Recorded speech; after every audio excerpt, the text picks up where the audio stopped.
Hi there, it's Jennifer McGuire, and I hope you're having a good week. Well, today I have pretty simple cards, nothing too elaborate or too fancy, but it's a card design that I've always liked to do, and I thought I'd go ahead and share it with you. I actually made some of these at a retreat a few weeks ago with some friends, and didn't think I would share it, but decided to at the last minute. So I'm going to share with you a few different examples, but they all have a flap technique where the element on the front just opens up instead of opening like a typical card. Let's start by creating those white flaps. Basically, it is a top folding mini note card that's 3¼ by 5 inches. Of course, you can make this any size you want, but this is a pretty good size to start with, and you can always trim it down later. Now the stamp set I'm going to use first is from the Gina K Designs Merry and Bright kit. This is a fantastic kit that has this large stamp set, all these dies that you see here, and some other goodies included in it. I really like the Gina K Designs kits because they have a lot of practical products in it, and it's jam-packed full. So there are many different cards you could create from one kit. I'm using my MISTI stamping tool today simply because I'm addicted to using it and because I'm making several cards at once. Also, I'm going to do an inking technique that really works great when you have some sort of stamp positioner. So this is one of my little flaps that's in here, one of my mini folded note cards. I'm going to start by stamping this little pine branch first using a light green ink. I really wanted to kind of bring this to life by adding some depth to it. So I'm coming in with a darker green ink and a little sponge dauber, and I'm tapping ink towards the center of the branches. This will give me some darker color in this area. Using a sponge dauber is great for creating multiple colors of ink on one image. You can see how that makes such a big difference.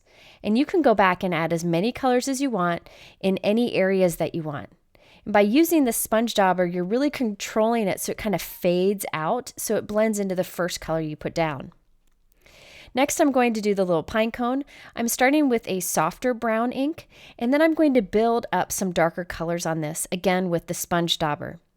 Now, if you don't have a stamping tool, this is a little trickier, but I have done it where you just stamp with the lighter color, dab ink onto your stamp with a darker color, and then just look through the acrylic block and try to line it up the best you can. You can also add shading with colored pencils if you prefer. I'm using a sentiment from the Gina K Dazzling Dahlia stamp set. I really like the look of the sentiments in here, and I've been using them on a lot of cards. Now, you could definitely do this card with a holiday message, but I like to use my so-called holiday images with non-holiday sentiments so that I can use them all winter long. So I stamped the sentiment with VersaMark Ink, added gold embossing powder, and heat set it. Now, at this point, I felt like the branch needed to be brown on my pine image there, so I'm going in with a Zig Clean Color Real Brush brown pen. The reason I chose this brush is it has this super fine point because it's a brush tip. So it goes to a super like hair fine tip, which makes it great for coloring in these small areas. And then I just kind of pull my pen up at the top and it just blends in nicely at the ends. Now for the background, I'm using this gorgeous elegant script background stamp from Darkroom Door. I have a 4¼ by 5½ inch piece of Desert Storm craft cardstock, and I'm stamping this on here twice, once towards the bottom, then I line it up to stamp it again at the top.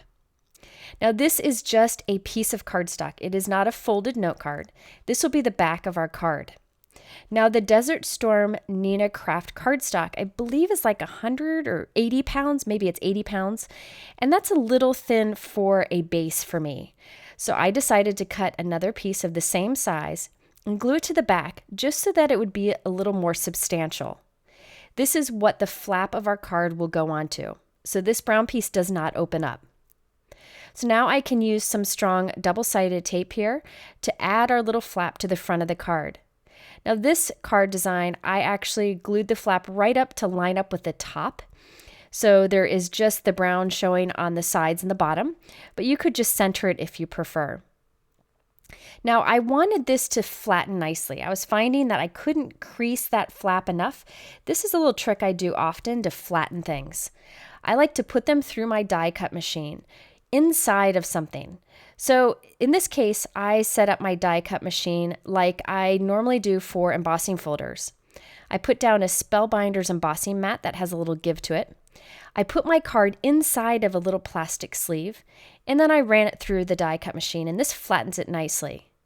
Another thing you can do is put your card in between like a folded piece of typing paper and just run it through like you would as if you were die cutting, and that helps to flatten too.